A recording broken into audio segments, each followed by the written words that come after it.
Hi friends, welcome to Shruti Jadhav YouTube channel. So ಇವತ್ತಿನ special ಏನು ಅಂತ ನಿಮ್ಗೆ ಆಲ್ರೆಡಿ ಗೊತ್ತಾಗಿರುತ್ತೆ. ಇವತ್ತಿನ ಸ್ಪೆಷಲ್ ವೆಜಿಟೇಬಲ್ ನಗೆಟ್ಸ್ ಮಾಡ್ತಾ ಇದ್ದೀನಿ ವಿತ್ ಚೀಸ್ ಮತ್ತು ವಿತೌಟ್ ಚೀಸ್ ಕೂಡ. ಬನ್ನಿ ನೋಡೋಣ ಅದು ಹೇಗೆ ಮಾಡೋದು ಅಂತ. ಇದಕ್ಕೆ ಸ್ವಲ್ಪ ಬಟಾಣಿ ಚೆನ್ನಾಗಿ ಬೇಯಿಸ್ಕೊಂಡು ಈ ಥರ ಇಟ್ಕೊಂಡಿದ್ದೇನೆ. ಮತ್ತು ಬಾಯ್ಲ್ ಮಾಡ್ಕೊಂಡಿರೋ ಆಲೂಗಡ್ಡೆ ಚೆನ್ನಾಗಿ ಸ್ಮ್ಯಾಶ್ ಮಾಡಬೇಕು. ಸಣ್ಣ ಸಣ್ಣದಾಗಿ ಕ್ಯಾರೆಟ್ನ ಕಟ್ ಮಾಡ್ಕೊಂಡಿದ್ದೀನಿ ಮತ್ತು ಸಣ್ಣ ಸಣ್ಣದಾಗಿ ಬೀನ್ಸ್ನ ಕಟ್ ಮಾಡ್ಕೊಂಡಿದ್ದೀನಿ. ಮತ್ತು ಇದು ಬಂದು ಬ್ರೆಡ್ ಪೌಡರ್. ನಾನಿಲ್ಲಿ ಬ್ರೌನ್ ಬ್ರೆಡ್ ತೊಗೊಂಡಿದ್ದೇನೆ. ಸೊ ನೀವು ವೈಟ್ ಬ್ರೆಡ್ ಕೂಡ ತೊಗೋಬೋದು. ಇಲ್ಲಿ ಸ್ವಲ್ಪ ಅಕ್ಕಿ ಹಸಿಟ್ಟನ್ನ ತೊಗೊಂಡಿದ್ದೇನೆ. ಈಗ ಈ ಅಕ್ಕಿ ಹಸಿಟ್ಟಿಗೆ ಸ್ವಲ್ಪ ಉಪ್ಪು ಹಾಕ್ಕೊಳ್ಳೋಣ. ಮತ್ತು ಸ್ವಲ್ಪ ರುಚಿಗೆ ತಕ್ಕಷ್ಟು ಖಾರ,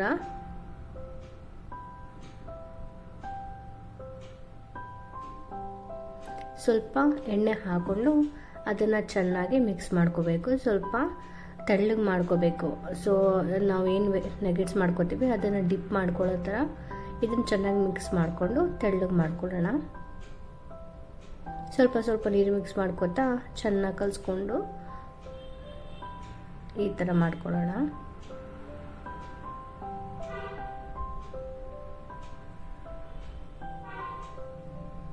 ಈ ಅಕ್ಕಿ ಹಸಿಟ್ಟು ಹಾಕೊಳ್ಳೋದ್ರಿಂದ ಚೆನ್ನಾಗಿ ಕ್ರಿಸ್ಪಿನೆಸ್ ಬರುತ್ತೆ. ಕಾರ್ನ್ಫ್ಲವರ್ ಅಷ್ಟು ಆರೋಗ್ಯಕರ ಅಲ್ಲ ಅಂತ ಹೇಳ್ತಾರಲ್ವ. ಸೊ ಹಾಗಾಗಿ ನಾನು ಇಲ್ಲಿ ಅಕ್ಕಿ ಹಸಿಟ್ಟನ್ನೇ ಬಳಸ್ತಾ ಇದ್ದೇನೆ.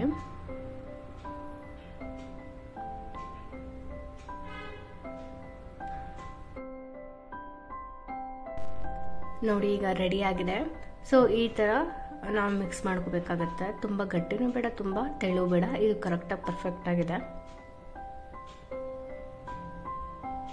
ಈಗ ಒಂದು ಬೌಲ್ ತಗೊಂಡು ಕಟ್ ಮಾಡ್ಕೊಂಡಿರೋಂಥ ವೆಜಿಟೇಬಲ್ನೆಲ್ಲ ಒಂದು ಬೌಲ್ಗೆ ಹಾಕ್ಕೊಳ್ಳೋಣ. ಸೊ ಇದಕ್ಕೆ ನೀವು ಪನ್ನೀರ್ ಕೂಡ ಕಟ್ ಮಾಡ್ಕೊಂಡು ಹಾಕೋಬೋದು, ಸ್ವೀಟ್ ಕಾರ್ನ್ ಕೂಡ ಹಾಕೋಬೋದು. ತುಂಬಾ ಚೆನ್ನಾಗಿರುತ್ತೆ ಟೇಸ್ಟ್.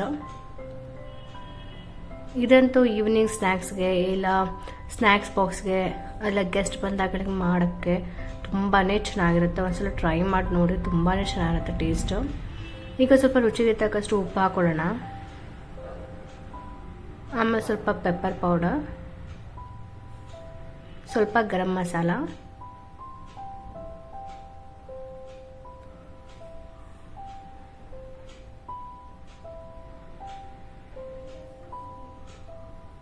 ಒಂದು ಅರ್ಧ ಕಪ್ಪಷ್ಟು ಸೋಯಾ ಸಾಸ್, ಆಮೇಲೆ ಸ್ವಲ್ಪ ಜಿಂಜರ್ ಗಾರ್ಲಿಕ್ ಪೇಸ್ಟ್. ಇಷ್ಟನ್ನು ಹಾಕ್ಕೊಂಡು ಚೆನ್ನಾಗಿ ಕೈಯಿಂದನೇ ಈ ಥರ ಮಿಕ್ಸ್ ಮಾಡ್ಕೊಳ್ಳೋಣ. ಇದಕ್ಕೆ ಯಾವುದೇ ಥರ ನೀರು ಹಾಕೋಬಾರ್ದು.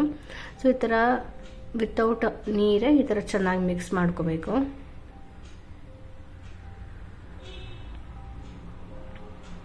ಸೊ ಈ ಥರ ಮಿಕ್ಸ್ ಮಾಡ್ಕೊಂಡಾದ್ಮೇಲೆ ಸೊ ನಿಮಗೆ ಯಾವ ಥರ ಶೇಪ್ ಬೇಕೋ ಆ ಥರ ಶೇಪ್ಗೆ ಈ ಥರ ಉಂಡೆ ಮಾಡ್ಕೊಳ್ಳಿಲ್ಲ. ಈಗ ನಾನು ಉಂಡೆ ಟೈಪ್ ಮಾಡ್ಕೋತಾ ಇದ್ದೀನಿ. ಸ್ವಲ್ಪ ನೀವು ಉದ್ದ ಮಾಡ್ಕೋಬೋದು. ಸೊ ಆ ಥರನೂ ಮಾಡ್ಕೋಬೋದು. ನೋಡಿ ಈ ಥರ ಶೇಪಲ್ಲಿ ಮಾಡ್ಕೋತಾ ಇದ್ದೀನಿ.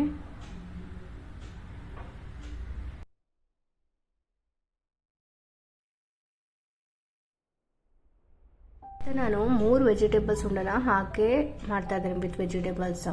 ಇನ್ನು ಮತ್ತೆ 3 ವೆಜಿಟೇಬಲ್ ಉಂಡೆನ ಚೀಸ್ ಹಾಕಿ ಮಾಡ್ತಾ ಇದ್ದೀನಿ. ಚೀಸ್ ಹಾಕೊಳ್ಳೋದ್ರಿಂದ ತುಂಬಾ ಟೇಸ್ಟಿ ಇರುತ್ತೆ. ಸೇಮ್ ರೆಸ್ಟೋರೆಂಟ್ ಸ್ಟೈಲೇ ಬರುತ್ತೆ. ಸೊ ಈ ಥರ ಯಾವುದಾದ್ರೂ ಚೀಸ್ ತೊಗೊಳ್ಳಿ. ನಾನೀಗ ಲೇಯರ್ ಚೀಸ್ ತೊಗೊಂಡಿದ್ದೀನಿ. ಸೊ ಇದನ್ನು ತಗೊಂಡು ಅದರೊಳಗಡೆ ಇದನ್ನು ಸ್ಟಫ್ ಮಾಡಬೇಕು.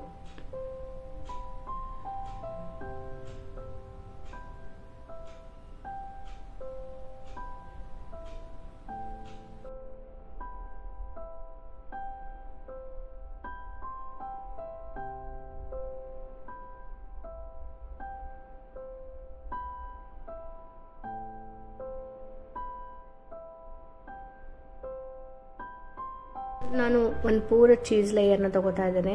ಸೊ ಅದರೊಳಗಡೆ ಈ ಥರ ಮಸಾಲ, ಆಲೂಗಡ್ಡೆ ಮಸಾಲ ಹಾಕಿ ಸ್ಟಫ್ ಮಾಡ್ತಾ ಇದ್ದೇನೆ. ಬಟ್ ಒಂದು ಚೀಸ್ ತೊಗೊಂಡು ನಿಮಗೆ ತುಂಬ ಹೆವಿ ಆಗಿಬಿಡುತ್ತೆ. ಸೊ ಬೆಟರ್ ಅಂದರೆ ಒಂದು ಲೇಯರ್ನ ಅರ್ಧ ಕಟ್ ಮಾಡಿಕೊಂಡು ಸೊ ಈ ಥರ ರೌಂಡ್ ಅಪ್ ಮಾಡಿದ್ರೆ ಇನ್ನೂ ಈಸಿ. ತುಂಬ ಹೆವಿ ಅನಿಸಲ್ಲ, ಚೆನ್ನಾಗಿರುತ್ತೆ ತಿನ್ನೋಕ್ಕೆ. ಸೊ ಈ ಥರ ಮಾಡಿಕೊಂಡೆ ನಾನು ನೆಕ್ಸ್ಟು. ಸೊ ಈಗ ಇದೆಲ್ಲ ಆದಮೇಲೆ ಈಗ ಫಸ್ಟ್ ಸ್ಟಫಿಂಗ್ ಮಸಾಲಾನ ಅಕ್ಕಿ ಹಸಿಟ್ಟಿಗೆ ಹಾಕ್ಕೊಂಡು ಸ್ವಲ್ಪ ಈ ಥರ ಚೆನ್ನಾಗಿ ಡಿಪ್ ಮಾಡಬೇಕು. ಅದಾದಮೇಲೆ ಬ್ರೆಡ್ ಪೌಡರ್ ಏನು ಮಾಡ್ಕೊಂಡಿದ್ದೀವಿ ಅದಕ್ಕೆ ಡಿಪ್ ಮಾಡ್ಕೋಬೇಕು. ಸೊ ಬ್ರೆಡ್ ಪೌಡರ್ ಯೂಸ್ ಮಾಡೋದ್ರಿಂದ ಚೆನ್ನಾಗಿ ಕ್ರಿಸ್ಪಿನೆಸ್ ಬರುತ್ತೆ ನಿಮಗೆ. ಸೇಮ್ ಈಗ ಮ್ಯಾಕ್ಡೊನಾಲ್ಡ್ಸ್ ಎಲ್ಲ ಹೇಗೆ ಸಿಗುತ್ತಲ್ಲ ಮಾಲಲ್ಲಿ ಆ ಥರ ಎಲ್ಲ ಸೇಮ್ ಅದೇ ಥರನೇ ಬರುತ್ತೆ, ಚೆನ್ನಾಗಿರುತ್ತೆ ತಿನ್ನೋಕ್ಕೆ. ಸೊ ಎಲ್ಲನೂ ಅದೇ ಥರ ಮಾಡ್ಕೋತಾ ಇದ್ದೇನೆ. ಸೊ ಮೀನ್ ವೆಲ್ ಸ್ವಲ್ಪ ಬಾಣಲೆಯಲ್ಲಿ ಎಣ್ಣೆ ಕೂಡ ಬಿಸಿ ಮಾಡೋಕೆ ಇಟ್ಟಿದ್ದೀನಿ. ಸೊ ನಿಧಾನಕ್ಕೆ ಮಾಡ್ಕೊಳ್ಳಿ, ಅರ್ಜೆಂಟ್ ಮಾಡ್ಕೋಬೇಡಿ. ಯಾಕಂದರೆ ತುಂಬ ಫಾಸ್ಟಾಗಿ ಮಾಡೋಕೆ ಹೋದ್ರೆ ಚೆನ್ನಾಗಿ ಬರಲ್ಲ, ಒಂಥರ ಹಿಟ್ಟೆಲ್ಲ ಮಿಕ್ಸಪ್ ಆಗಿಬಿಡುತ್ತೆ. ಸೊ ನಿಧಾನಕ್ಕೆ ಆರಾಮಾಗಿ ಮಾಡ್ಕೊಳ್ಳಿ.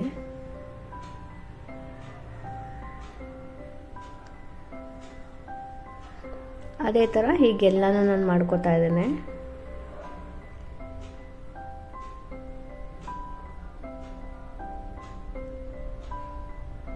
ಚೀಸ್ ಹಾಕ್ಕೊಂಡಿದ್ದೀವಲ್ಲ, ಚೀಸ್ನ ನಾವು ಎರಡೆರಡು ಸಲ ಡಿಪ್ ಮಾಡ್ಬೋದು.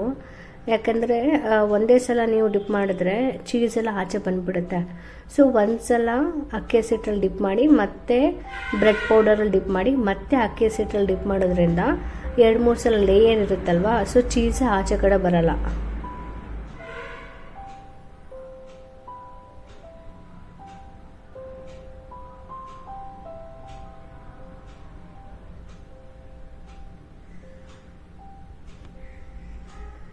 ಸೊ ಇದಂತೂ ಲೋ ಫ್ಲೇಮಲ್ಲೇ ನೀವು ಫ್ರೈ ಮಾಡ್ಕೋಬೇಕು. ಹೈ ಫ್ಲೇಮಲ್ಲಿ ಇಟ್ಕೊಂಡು ಫ್ರೈ ಮಾಡಿದ್ರೆ ಏನಾಗುತ್ತೆ ಗೊತ್ತಾ, ತುಂಬಾ ಕ್ರಿಸ್ಪಿನೆಸ್ ಬಂತಂದರೆ ಮೇಲ್ಗಡೆ ಎಲ್ಲ ಸೀದೋಗುತ್ತೆ, ಆ ಥರ ಆಗಬಾರ್ದು. ಸೊ ಲೋ ಫ್ಲೇಮಲ್ಲಿ ನೀಟಾಗಿ ಬೇಯಿಸ್ಕೊಳ್ಳಿ, ಚೆನ್ನಾಗಿ ಕ್ರಿಸ್ಪಿನೆಸ್ ಬರುತ್ತೆ, ಒಳಗಡೆ ವೆಜಿಟೇಬಲ್ಸ್ ಕೂಡ ಕುಕ್ ಆಗುತ್ತೆ. ಸೊ ನೋಡಿ ಈ ಥರ ನಾನು ನೀಟಾಗಿ ಫ್ರೈ ಮಾಡ್ಕೋತಾ ಇದ್ದೇನೆ.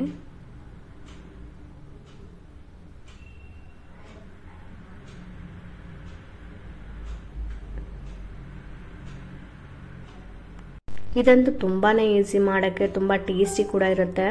ಸೊ ನೋಡಿ ಎಣ್ಣೆಲ್ಲ ಆಯಿಲ್ ಮಾಡ್ತಾ ಇದೀವಿ ಅನ್ನೋದು ಬಿಟ್ಟು ಮತ್ತೇನೆಲ್ಲ good for health, only vegetables ಎಲ್ಲ ಇರುತ್ತಲ್ವ, ತುಂಬಾ ಚೆನ್ನಾಗಿರುತ್ತೆ, ಹೆಲ್ತ್ ಕೂಡ ಒಳ್ಳೆಯದು.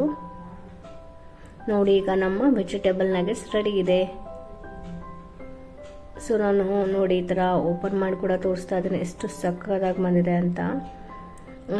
ಗಾಯ್ಸ್ ಬಿಲೀವ್ ಮೀ, ಚೀಸ್ ಮಾತ್ರ ಸಕ್ಕತ್ತಾಗಿ ಬಂದಿತ್ತು, ಒಳ್ಳೆ ತುಂಬಾ ಟೇಸ್ಟಿಯಾಗಿತ್ತು. ಸೊ ನೀವೊಮ್ಮೆ ಟ್ರೈ ಮಾಡಿ ನೋಡಿ ಈ ರೆಸಿಪಿನೇ, ನಿಮಗೂ ಕೂಡ ಖಂಡಿತವಾಗ್ಲೂ ಇಷ್ಟ ಆಗುತ್ತೆ, ಅಷ್ಟು ಚೆನ್ನಾಗಿರುತ್ತೆ ಇದು. ಸ್ನ್ಯಾಕ್ಸ್ ಟೈಮು ಈ ಥರ, ಈಗ ರೈನಿ ಟೈಮ್ ಅಲ್ವಾ, ಸಂಜೆ ಹೊತ್ತು ಮಾಡಿಬಿಟ್ಟು ಟೀ ಜೊತೆ ತಿಂದರೆ ಮಾತ್ರ ತುಂಬಾ ಚೆನ್ನಾಗಿರುತ್ತೆ. ಸೊ ನೀವು ಟ್ರೈ ಮಾಡಿ, ಆಮೇಲೆ ಟೇಸ್ಟ್ ಹೇಗೆ ಬಂದಿತ್ತು ಅಂತ ನನಗೆ ಕಮೆಂಟ್ ಮೂಲಕ ತಿಳಿಸಿ. ಮತ್ತು ನನ್ನ ಚಾನೆಲ್ನ ಸಬ್ಸ್ಕ್ರೈಬ್ ಮಾಡೋದು ಮರಿಬೇಡಿ.